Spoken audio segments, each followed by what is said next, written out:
하나님 말씀 받도록 하겠습니다. 신약성경 누가복음 14장 15절로부터 24절 말씀까지 함께 받도록 하겠습니다.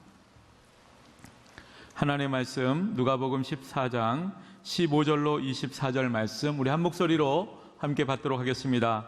함께 먹는 사람 중에 하나가 이 말을 듣고 이르되 무릇 하나님의 나라에서 떡을 먹는 자는 복되도다 하니 이르시되 어떤 사람이 큰 자치를 베풀고 많은 사람을 청하였더니 잔치할 시각에 그 청하였던 자들에게 종을 보내어 이르되 오소서 모든 것이 준비되었나이다 하매 다 일치하게 사양하여 한 사람은 이르되 나는 밭을 샀음에 아무래도 나가 보아야 하겠으니 청컨대 나를 양해하도록 하라 하고 또 한 사람은 이르되 나는 소 5겨리를 샀음에 시험하러 가니 청컨대 나를 양해하도록 하라 하고 또 한 사람은 이르되 나는 장가 들었으니 그러므로 가지 못하겠노라 하는지라.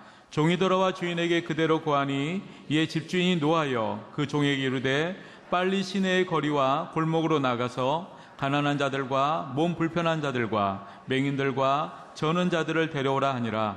종이 이르되 주인이여 명하신 대로 하였으되 아직도 자리가 있나이다. 주인이 종에게 이르되 길과 산울타리로 가서 사람을 강권하여 데려다가 내 집을 채우라. 내가 너희에게 말하노니 전에 청하였던 그 사람들은 하나도 내 잔치를 맛보지 못하리라 하였다 하시니라. 아멘. 이 시간 호산나 찬양대가 하나님께 찬양 드리신 후에 담임 목사님 나오셔서 강권, 채움, 기쁨이라는 제목으로 생명의 말씀 주시겠습니다.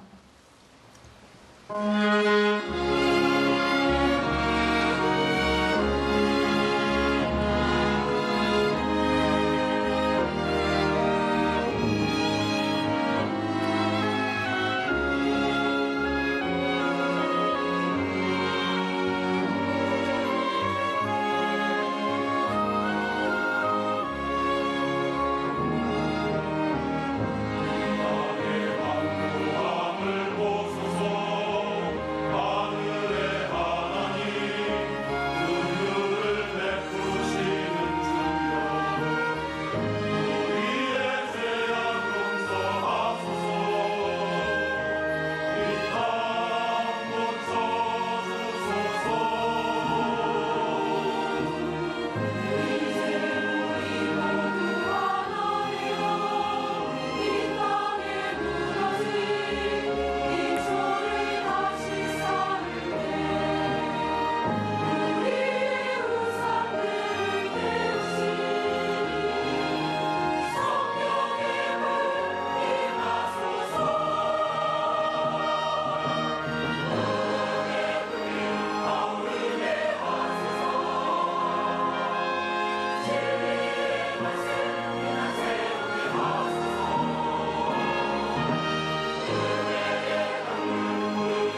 부흥을 허락하여 주옵소서.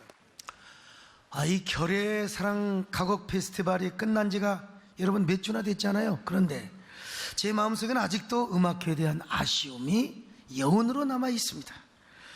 가을 음악회를 앞두고 저는 가슴이 얼마나 설레었는지 모릅니다. 목사로서 내가 작사만 할 뿐만 아니라 작곡까지 해가지고 이게 발표회를 한다는 게 여러분 얼마나 고무적인 일이요, 얼마나 이례적인 일입니까? 아니, 한국교회 최초의 역사를 쓰는 일이었습니다. 그것도 예술의 전당 콘서트홀에서 말입니다. 더구나 요즘 가장 잘 나가는 성악가들이 완전 초짜인 무명의 작곡가의 노래를 어떻게 소화해서 잘 불러줄 것인가를 생각할 때 참으로 가슴이 뛰었습니다. 그리고 또 한 가지 궁금한 것은 얼마나 사람들이 모일 것인가. 우리 교인들만 채우면 그 무슨 의미가 있겠습니까? 그래서 외부 인사들에게 초청장을 많이 발송했습니다. 그런데 별로 반응이 없는 거예요. 몇 군데 연락을 해봤더니 뭐라고 대답한 줄 아세요? 목사님, 난 초청장 본 적이 없습니다. 초청장을 받아본 적이 없다는 겁니다. 그래서 에라이 핸드폰으로 문자를 한번 발송해 봤어요. 그랬더니 반응이 나타나기 시작하는 거예요. 음악회에 참석을 하겠다고 막 그냥 문자. 그래서 현대사회에서 일반 등기 아니고 일반 우편보다는 오히려 문자가 훨씬 소통이 빠르구나, 이런 사실을 제가 깨달았어요. 음악회 날짜가 임박해 오자 오겠다는 사람들이 막대거지로 신청을 합니다. 자기만 오는 게 아니라 표를 10장 줘라, 20장 줘라, 아니 30장 줘라, 50명을 데려오겠다는 것입니다. 그래서 어쩔 수 없이 교인들에게 분배한 티켓을 정말 미안하는 마음으로, 우리 행사를 후원하는 우리 장로님들이 또 막 가져간 거 있잖아요. 그걸 수거해가지고 이 수백 장을 표를 제가 좀 강제로 뺏었지요. 그런데 제 마음속에 마음이 또 의심이 들어요. 진짜 저 양반들이 다 올까? 온다고 한 사람 다 올까? 그래서 예약을 사실은 오버부킹을 10% 이상 해놨거든요. 근데 이분들이 다 와버리면 난리가 나고 또 안 와도 문제가 되고, 그래서 제가 만에 하나를 위해서 대기조를 이렇게 전부 준비시켜놨습니다. 교육자, 안내팀, 그리고 주차 봉사자들, 이분들 티켓이 없어요. 그런데 이 예술의 전당과 잘 이야기를 해서 만약에 빈자리가 있으면 이분들을 쑤셔 앉혀야 됩니다. 아니나 다를까 시간이 되니까 사람들이 막 벌떼처럼 오기 시작합니다. 그냥 1층, 2층, 3층 꽉 찼어요. 근데 얼른 보면 꽉 차지만 저는 유심히 봤어요. 2층에서 딱 내려다 보니까 VIP석 일부가 자리가 빈 거예요. 제가 물어봤습니다. 문자로 도대체 저 양반들 누가 안 온 거예요? 그랬더니 알고 봤더니 20명, 30명, 50명 데려오겠다던 사람이 다 뻥을 친 거예요. 오긴 왔지만 그렇게 안 데려와서 VIP석 자리를 아껴놨는데, 거기에 예비해놨는데 거기 자리가 안 찬 겁니다. 그래서 대기조들을 그곳에 채우도록 바로 문자로 지시를 했어요. 우리 교회는 아주 조직이 잘 돌아갑니다. 그래서 금방 마침내 자리를 꽉 채웠어요. 정말 예술의 전당 콘서트홀을 가득 채우는 것은 여러분 정말 쉽지가 않습니다. 아무리 유명한 이러한 그 성악가도요, 채우기가 정말 쉽지가 않습니다. 우리 교회니까 가능한 일이죠. 그런데 음악회를 하는 동안 내내 제 마음에 섭섭한 마음과 이 배신감 같은 마음이 저의 마음을 강타하는 거예요. 아니, 그렇게 쉽게 오겠다고 하는 사람, 물론 본인은 왔지만 20명, 30명, 50명을 막 데려오겠다고 그렇게 호언장담으로, 그런 분들이 그냥 보통 사람이 아니요. 여러 하여튼 법조계에서부터 이런 분들이란 말이죠. 그래서 그러냐고. 그렇게 함부로 약속을 해놓고 나서 금방 함부로 약속을 위반하는 사람들이 얼마나 미워지는지 말이죠. 아무런 연락도 없이 안 오는 사람들, 정말 깊은 배신감이 느껴졌습니다. 어떻게 준비한 잔치인데 저로서는 모험을 건 음악회인데 우습게 여기고, 세상에 나를 얼마나 우습게, 음악회를 얼마나 우습게 여겼으면 그렇게 사람이 부도를 내볼 수가 있겠는가. 섭섭하고 배신감이 싹 들어오는 겁니다. 게다가 몇몇 성악가들이 실수를 하였을 때는 막 제 가슴이 무너졌습니다. 이 실수뿐만 아니라, 내가 작곡한 곡을 잘 해서 가사도 외워하고 또 그렇게 감정도 넣고 그래야지. 음정과 박자만 겨우 맞춰갖고 부르니까 그 참 마음이, 그런데 그 섭섭한 마음이 그날로 끝나야 되는데 제가 이 속이 좁아서 그러는지 그 아쉬움의 여운과 섭섭함의 잔상이 내 마음에 가시지 않고 지금도 약간 여운으로 남아있다 이거죠. 내가 속이 좁아서 그런가? 오늘 성경을 보니까 우리 하나님도 그런 섭섭한 마음, 아쉬운 마음, 배신감을 쓰라리게 느끼고 있더란 말이죠. 아니, 그렇게 마음이 바다보다 넓고 하늘보다 넓으신 하나님께서도 너무나 섭섭하시고 배신감으로 가득 차던 때가 있었어요. 그 사실을 오늘 본문에서 소개하고 있어요. 하나님도 그랬다는 사실. 어느 날 바리새인 지도자의 집에서 예수님을 초청하였습니다. 이는 아주 흔치 않는 경우라고 할 수 있어요.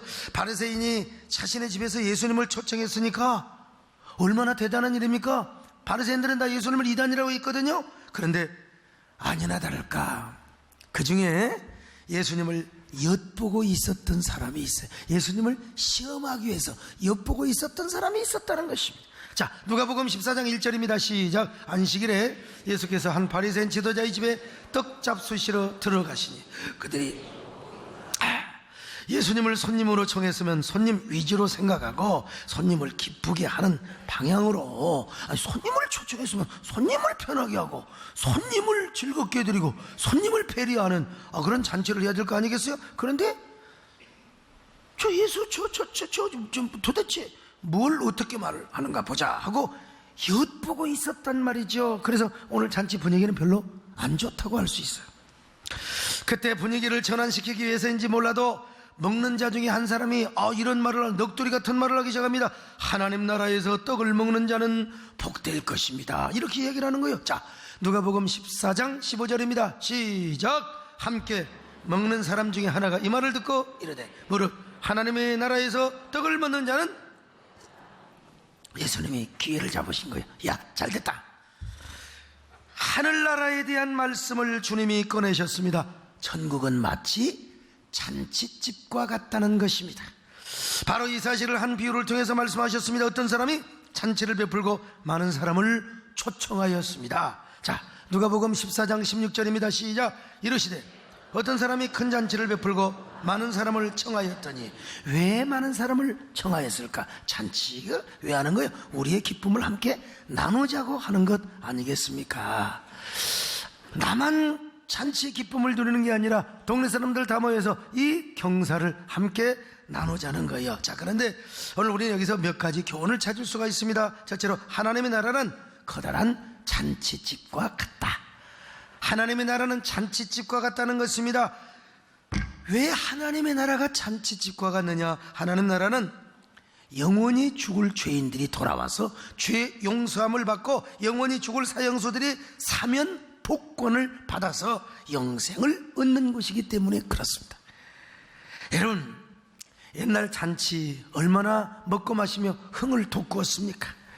요즘 시대 잘 먹고 사니까요, 이게 잔치집을 실감나게 느끼지를 못합니다만 못 먹고 못 사는 옛날에는 잔치 맛을 제대로 정말 느꼈어요. 그날 잔치집에 가면 애들까지 막 국수를 얻어 먹었습니다. 물론 금방은 안 줘요. 애들은 한참 있다가 손 빨고 한 2시간 기다리면, 참 그때 좀 진즉 줬으면 얼마나 좋아요. 난 2그릇 먹었지. 애들은 떡도 얻어 먹을 수 있었어요. 꽃떡이라고 아십니까? 꽃떡, 인절미. 근데 어른들은 앉아만 있으면 하루 종일 막걸리를 배가 터지도록 얻어 먹을 수 있어요.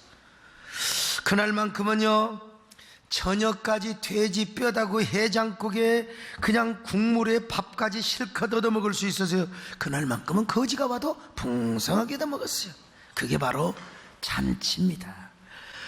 그리고 저녁 늦게까지 장구치며 춤을 추며 놀았습니다. 그날 모든 일을 잊어버리고 그날은 술을 먹고 막걸리를 마시고 막 장구를 치고 춤을 추며 괴지나 칭칭난에 놀았다 이 말이죠. 그날만큼은 잔치집 주인이 아끼지 않고 마음껏 인심을 베풀었습니다. 왜? 우리의 기쁨을, 우리의 즐거움을 여러분과 함께 나누기를 원합니다. 그런 마음으로 잔치를 하였다는 것입니다. 그런데 여러분, 오늘 예수님은 하나님의 나라가 이런 잔치집과 같다는 것입니다. 왜냐하면 하나님의 나라란 영원히 죽을 사람들의 죄 용서함을 받고 영생을 얻는 경사 중에 경사의 사건이 터지는 것이 하나님의 나라거든요. 그래서 하나님의 나라는 이 땅의 죄인 하나가 회개하고 돌아오는 것, 이걸 잔치한다는 겁니다. 회개할 것이 없는 의인 99보다 더 기뻐하는 것이 어디냐? 회개하고 사람이 돌아와, 그러면 하나님이 즐거워하시고 천사들이 춤을 춘다는 거예요. 자, 누가복음 15장 7절입니다. 시작. 내가 너희에게 이르노니 죄인 한 사람이 회개하면 하늘에서는 회개할 것이 없는 의인 99으로 말미암아 기뻐하는 것보다 더하리라. 그렇습니다. 하나님의 나라는 바로 잔치하는 것이요, 죄인들이 돌아와 회개하는 그 기쁨을 나누는 것입니다. 그래서 이 일을 위하여 예수님이 십자가에 죽으셨습니다. 부활하셨습니다. 그리고 예수님은 이 하늘나라의 잔치의 주인이 되셔서 계속해서 사람들을 초청하고 있다는 사실이요, 이 하나님 나라의 잔치, 이 기쁨이 오늘 여러분에게도 임하시기를 바랍니다. 두 번째, 이 잔치는 오늘날 교회를 통해서 배설되고 손님들을 초청하고 있다는 것입니다. 오늘 교회를 통해서 하나님 나라의 잔치집은 계속해서 배설되고 있다는 거예요. 복음의 축제, 구원의 초청잔치가 계속해서 교회를 통해서 이루어지고 있어요. 그러므로 교회는 어떤 분위기이어야 하느냐? 잔치집 분위기이어야 한다는 거예요. 어떤 교회는 아주 조용하고 경건한 분위기를 자랑합니다. 다 같이 우리 묵상 기도를 하심으로써 조용히 주의 소리도 못 내요. 그런 부분도 있어야 되겠죠. 그러나 진짜 교회는 시끌벅적하고 요란하고 잔치집 분위기가 되어야 한다는 것이 예수님의 말씀입니다. 여러분, 전도를 안 하고 영혼 구원의 잔치가 없는 교회는 어떻게 잔치집 분위기가 될 수 있겠습니까? 수평 이동만 하고 교인들이 열심으로 전도하지 않고, 그런 교회는 어떻습니까? 잘 정돈된 정원과 같은 교회라고 말할 수 있어요. 그러나 진짜 전도하는 교회는 절대로 그럴 수가 없습니다. 정말 살아있는 교회, 전도하는 교회는요, 방황하는 인생이요, 저 광야에서 배회하는 인생을 교회로 초청하여 구원의 기쁨과 감격을 누리게 하거든요. 그러니까 이런 교회는 언제나 잔치집 분위기, 언제나 장터 같은 시끌벅적한 분위기가 안 될 수가 없는 거예요. 사람들을 데려오느라 요란스럽죠? 누가 많이 데려오느라 경쟁하지요? 들뜬 분위기가 아닐 수가 없습니다. 그리고 안내하면서 새로운 사람이 혹시 보이면은 그냥 주문만 나눠주는 게 아니라 살살 따라가서 혹시 처음 오셨어요? 우리 교회는 너무 이게 과열 경쟁하다 보니까 중직자한테 처음 오셨나요? 세상에, 옛날에는 우리 김정기 목사님이 교회 온 지가 1년이 됐는데 어떤 사람은 그 양반을 몰라보고 비서실에 있다 보니까 혹시 처음 오셨나요? 어떤 사람은 이런 분위기를 비판하기도 합니다. 물론 비판받을 수 있죠. 그러나 과연 그런 열정을 가져봤는가? 영혼 구원에 대한 열정을. 주께서 말씀하셨잖아요. 하나님의 나라는 언제나 잔치집과 같다고 말입니다. 그러므로 우리 교회가 계속해서 잔치집 분위기를 놓치지 마시기를 바랍니다. 저는 제가 은퇴할 무렵에도 우리 교회가 계속해서 이렇게 다 살아있는 동적인 분위기가 되었으면 좋겠어요. 은퇴한 이후에도 계속해서 우리 교회는 잔치집과 같은 교회가 될 수 있기를 바랍니다. 저는 우리 교회가 잘 정돈된 정원과 같은 교회, 물론 그런 부분도 필요하겠죠. 그러나 그런 분위기보다는 끊임없이 영혼을 구원하느라 시끌벅적하고 생동감이 넘치는 잔치집 교회요. 잔치집 교회. 왜냐하면 수평 이동보다 믿지 않는 영혼들을 회심시키고 구원을 하는 사명을 감당하는 교회, 이 교회는 막 정숙할 수가 없어요. 정돈된 그런 정원과 같은 교회가 될 수가 없어요. 여러분, 그러므로 끊임없이 전도하시길 바랍니다. 물론 우리 교회가 서평이동 많이 해요. 옛날과는 달리 목사님 오늘 또 어디 부산에서 그분이 그냥 TV를 보시다가 에라이 안 되겠다 그래가지고 이사를 와가지고 등록을 하셨어요. 이런 분도 있기는. 그러나 그렇다고 그런 분들만 오기만 바라느냐? 여러분, 저는 그렇게 목회하고 싶지 않아요. 그리고 교회가 이렇게 많이 모인다고 가이고 배부르니까 가만, 아니에요. 끊임없이 교회는 영혼을 구원하는 곳입니다.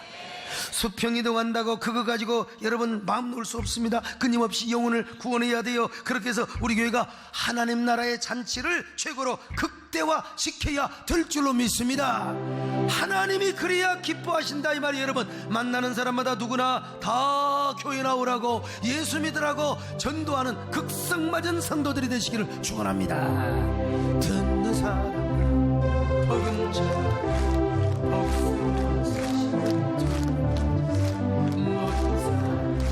전할 수 없이 어느 누구나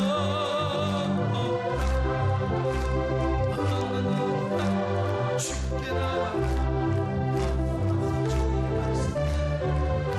하늘 아버지가 어느 누구나 오라. 아멘. 온 사람들 제발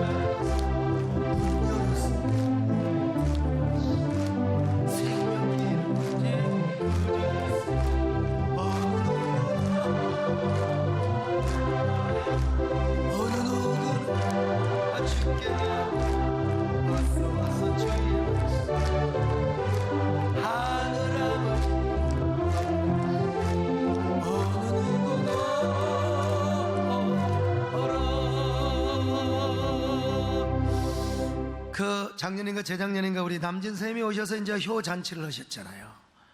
교회 나가시냐고. 옛날에 다녔는데 요즘은 안 나가신다고.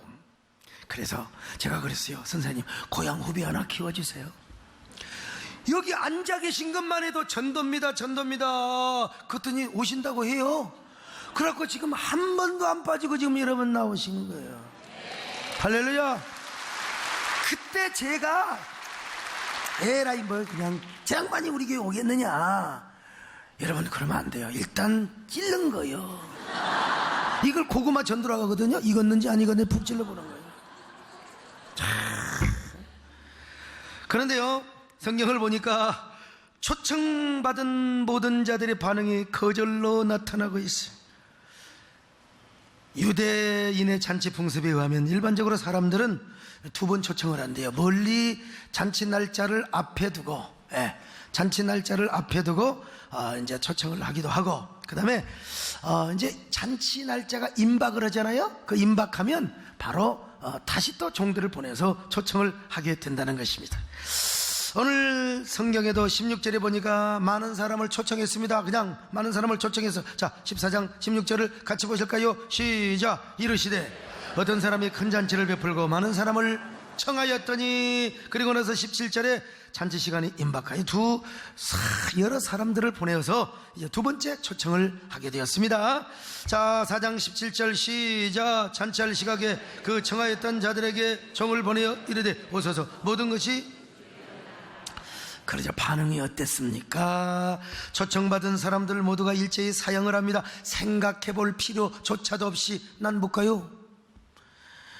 첫 번째 사람의 거절을 보십시오. 밭을 샀음에 못 가겠다는 것입니다. 여러분, 밭을 산 것과 잔치 간 것과 무슨 상관이 있습니까? 밭을 오늘 계약하는 것도 아니고 이미 밭을 샀어요. 근데 왜 못 간다는 겁니까? 핑계 좋고 떡 싸먹어. 자, 누가복음 14장 18절입니다. 시작. 다 일치하게 사양하여 한 사람이 이르되 나는 밭을 샀으면 아무래도 나가봐야겠으니 청건들. 아이 밭을 왜 나가봐. 종들 시켜서 나가보면 되는 거지요. 하필 잔치가 초대가 이루어진 그 시간에 어떻게 밭을 나가보겠다는 거요? 하나님 보시기 얼마나 답답한 사람입니까? 이처럼 하나님의 초대에 대한 인간의 태도는 무관심이었어요. 참으로 강팍하고 그야말로 완악했습니다. 바로 이러한 모습이 오늘 이 세대의 모습과 얼마나 흡사하다고 봅니까? 우리가 전도와 다 보면 전부 이런 변명 듣지 않습니까? 아무리 우리 교회 영혼잔치 예수 믿고 구원받고 천국 가자고 뭐라고 변명합니까? 주로 아이고 미안하네요, 저는 바빠서 못 가요, 남편 때문에 못 가요, 시부모님이 오셔서. 우리 시댁에 다른 종교가 있거든요. 아이고 또 시댁에 가야 돼요, 피곤해요, 약속이 있어요, 가족끼리 놀러 가야 돼요. 요즘 같은 추운 날 가족끼리 놀러 어디로 갑니까 도대체? 가다가 얼어 죽으려고?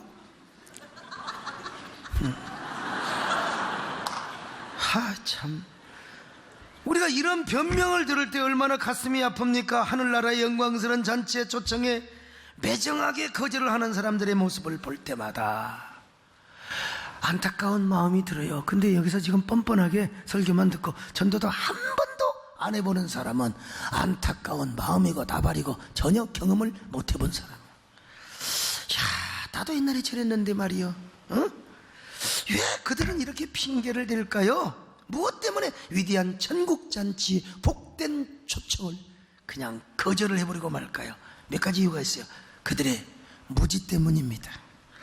만약 그들이 하나님의 위대한 사랑과 고귀한 잔치의 축복을 알았더라면 결코 그렇게 거절하지는 않았을 것입니다. 근데 그들은 몰라요. 하나님의 사랑과 천국잔치의 영광스러움에 대해서 몰라요. 여러분, 예수님이 우리를 얼마나 사랑하는데, 하나님이 얼마나 날 사랑하심. 그 예수님의 사랑, 하나님의 사랑을 알면은 어떻게 그렇게 매정하게 매몰차게 거절을 하겠습니까? 오늘 여러분은 하나님의 사랑을 아는 사람입니다. 하나님의 사랑을 깊이 하시기를 바랍니다.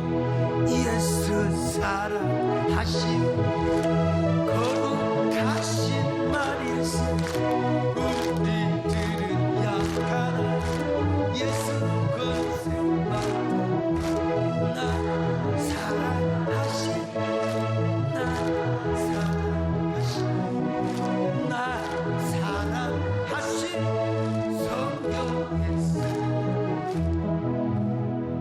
하면 우선순위의 착각 때문이었습니다. 그들은 언제나 눈에 보이는 것만 바라보았습니다.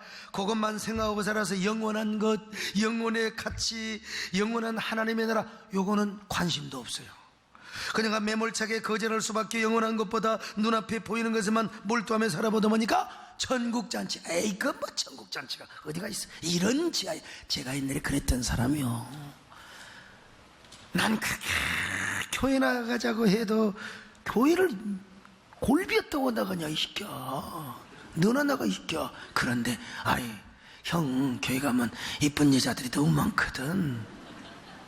그래서 제가 교회를 나갔습니다. 참, 나는 그때 우선순위가 천국에 있는지 몰랐는데 은혜 받고 보니까 오늘 여러분 다 그런 은혜가 임하시기를 바랍니다. 어쩔 수 없이 따라 나온 사람이 있더라도 오늘 우선순위를 바로 세우시기를 바랍니다. 그런가 하면은 세상에 대한 애착 때문이란 말이죠. 한 사람은 밭을 샀다고 했잖아요. 한 사람은 소를 샀기 때문에, 한 사람은 장가를 들어서 못 간다는 거요. 아니, 그들의 관심은 하나님이 아니라 세상이요.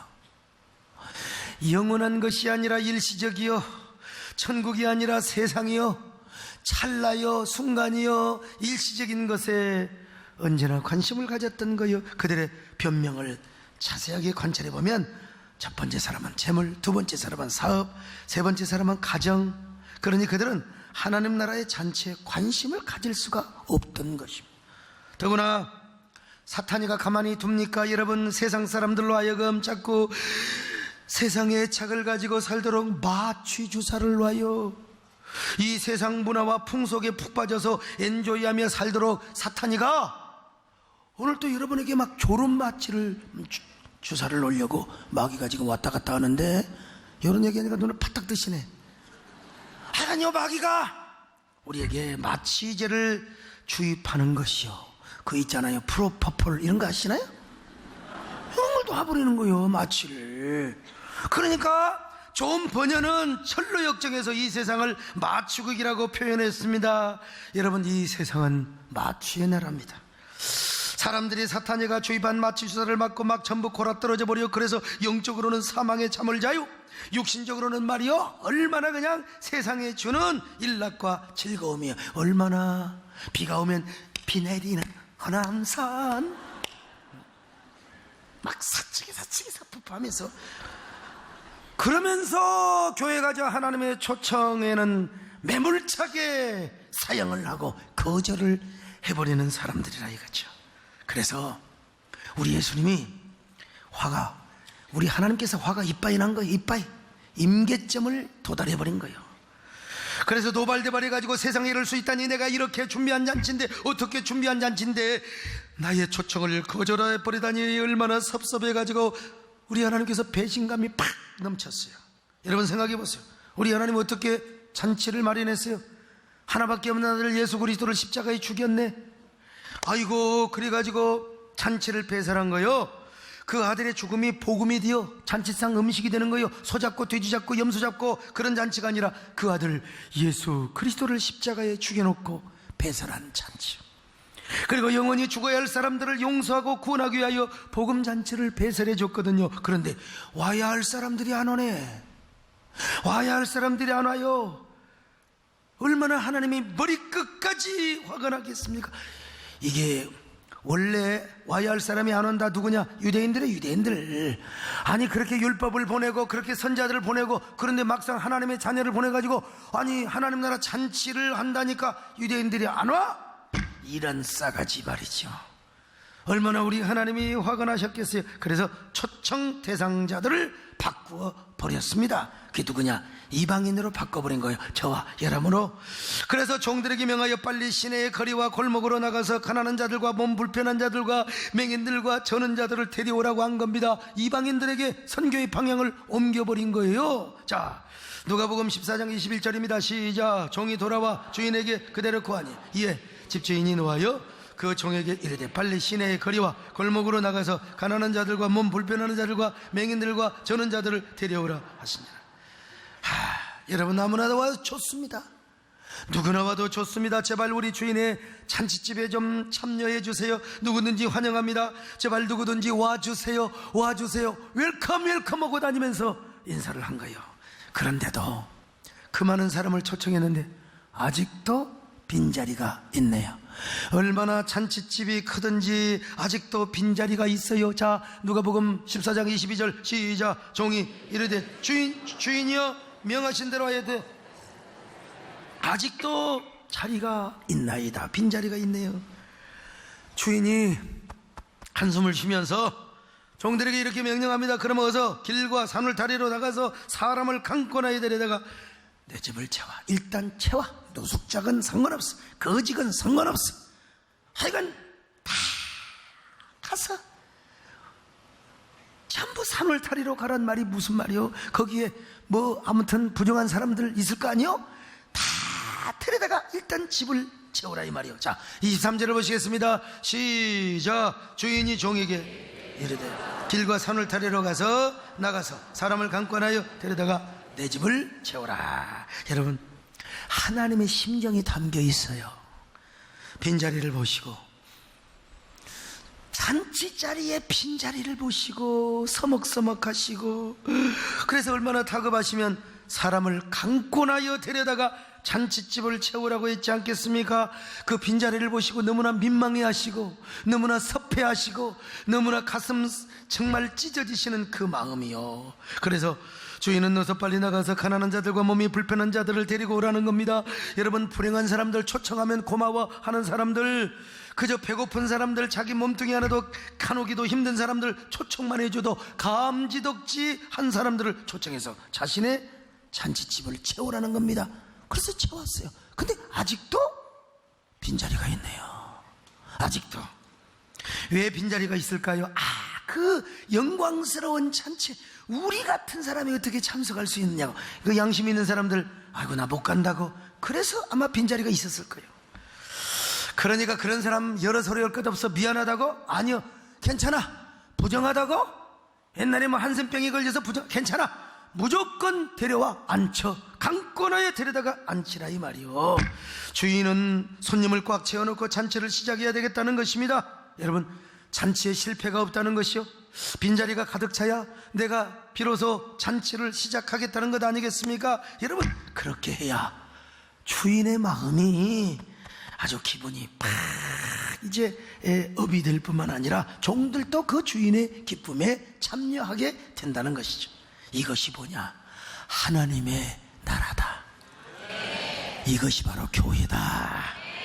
이러한 모습이 하나님 나라의 잔치 분위기, 그리고 이 땅의 모습이어야 한다는 사실을 우리에게 가르쳐 주고 있는 것입니다. 우리 예수님은요, 나는 예배당에 가면 졸다고, 나는 졸음의 영이 막 북받친다고. 그래도 오라는 겁니다. 졸아도 교회에서 졸라고. 나는 교회 날 자각이 없다, 나는 자격이 없다. 아무나 오라는 겁니다, 여러분. 유대인들이 복음을 거부하니까 이방인에게로 촛대를 옮겨버렸어요. 그런데 이것을 오늘 우리 시대에 적용할 필요가 있습니다. 먼저 1차적으로 초청을 거절한 사람은 지금 우리 시대에 살고 있는 교만하고 완악하고 완고한 사람이라고 할 수 있습니다. 세상이 너무나 좋아서 세상 쾌락에 팍 빠져 있는 사람이라고 할 수 있어요. 그러나 이들은 끝까지 하나님의 초청에 응하지를 않았습니다. 그리고 이런 기회는 그들에게 다시 안 올지도 모르죠. 어쩌면 하나님 나라 잔치에 절대로 못 올 수도 있을지 몰라.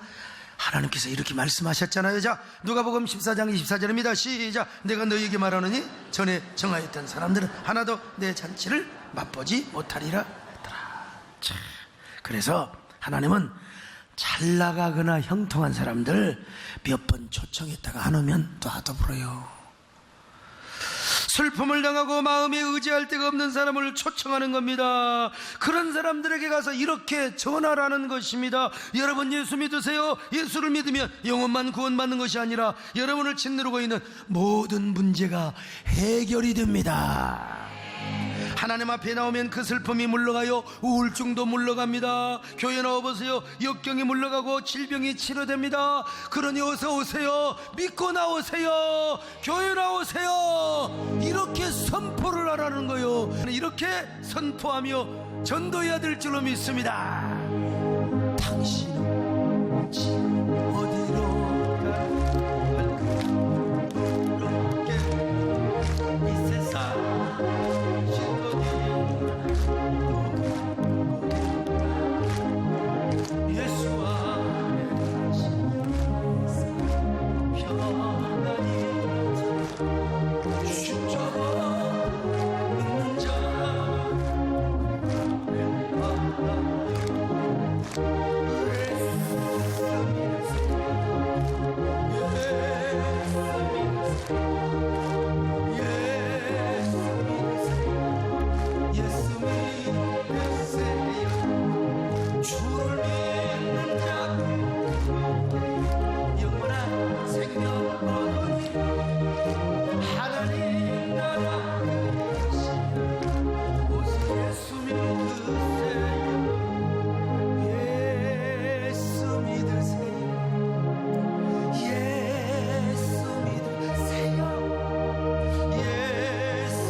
하나님은 우리 교회를 통해서 계속해서 하나님 나라의 잔치를 지금 배설하고 있습니다. 잔치집 같은 교회가 너무나 초상집 같은 교회가 되고 있습니다, 여러분. 그리고 그 초상집과 같은 분위기를 자랑하고 있다. 여러분, 그럼 뭔가 제가 볼 때는 모르겠어요. 아무튼 어떻든 간에 우리는 언제나 잔치집에 와야 할 사람들을 초청하고 와서 아이고 좋아, 목사님 오늘도 찬다했어요. 방정을 뜨시길 바랍니다. 그리고 경건하고 조용한 분도 교회 1, 2년 나오다 보면 그냥 예수 믿으세요 할 수밖에 없어요. 오늘 우리가 어떻게 해야 됩니까? 강권하여 데려와야 합니다. 불행한 일을 당한 사람들, 지금 우리 한국이 불행한 일을 당하고 있어요. 가슴 아픈 사람들 잔치집으로 데려와요. 그래야 하나님이 기뻐하십니다. 그리고 하나님의 그 기쁨을 여러분에게도 주시는 거예요. 여러분, 교회 생활하면서 하나님 나라의 잔치집의 분위기를 얼마나 느껴보셨어요? 난 절대로 목회하면서 난 초상집 분위기는 안 하려고요. 아주 정말 젊어서 죽은 사람의 초상집은 몰라도 저는 그래서 장례식장에 가서도 그 호상을 당하는 그 예배를 드릴 때는 그분이 과거에 있었던 재밌는 얘기를 한번 쫙 꺼내면 세상에 상주도 와 웃어버려요. 상주는 경건할지어다. 여러분, 우리 잔치집 분위기, 잔치집, 여러분 전도하고 은혜 받은 사람만 잔치집의 분위기를 느낄 수가 있어요.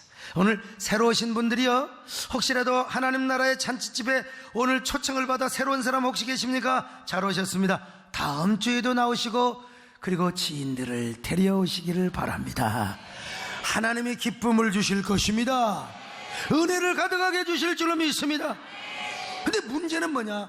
오래 나온 늙은 신자들, 특별히 우리 장로님들, 저번 애들은 친구가 없어요. 내가 2부 때도 말씀드렸지만 우리 권영원 장로님 저분이 얼마나 얌전합니까? 근데 내 생애에 지금 전도 한 명 하는 걸 내가 보지를 못한 것 같아요. 이게 뭡니까 여러분? 우리 권사님들, 오래되신 분들 전도를 못해. 전도를. 이걸 뭐라고 하냐? 늙은 씨암탉이라고 하는 거예요. 이 늙은 씨암탉은 두 종류가 있는데 어떻게 해야 되느냐? 첫 번째는 뭐냐? 잡아먹는 방법이 있고, 그리고 2, 3주 동안 캄캄한 닭장에 가다 놓고 아무것도 안 주는 거예요. 물만 주고. 그러면 털럭이 다 빠지고 벼슬이 다시 생겨요. 그리고 꼬꼬닥 하면서 알을 낳는다고 합니다. 우리 장로님들, 잡혀먹는 것보다는 우리 늙은 신자들, 오래된 신자들, 아주 이 씨암탉들은 절대 안 나요. 묵은 암탉들. 그러지 마시고 여러분 금식이라도 하셔서 내가 하나님 나라의 기쁨에 다시 동참하자. 이게 뭐요? 영혼을 구원하는 기쁨입니다. 우리 모두 이런 성도들이 되시기를 주의 이름으로 축원합니다. 감사합니다. 주님, 모두 이런 성도들 되게 하여 주옵소서. 잔치집에 주인들이 되게 하여 주시기를 바라옵고 예수님의 이름으로 기도 올려옵나이다.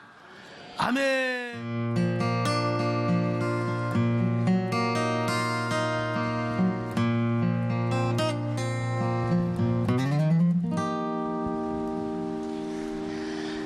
나는 순례자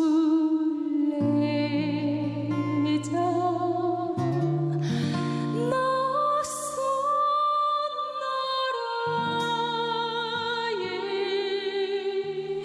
언제나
안녕하세요.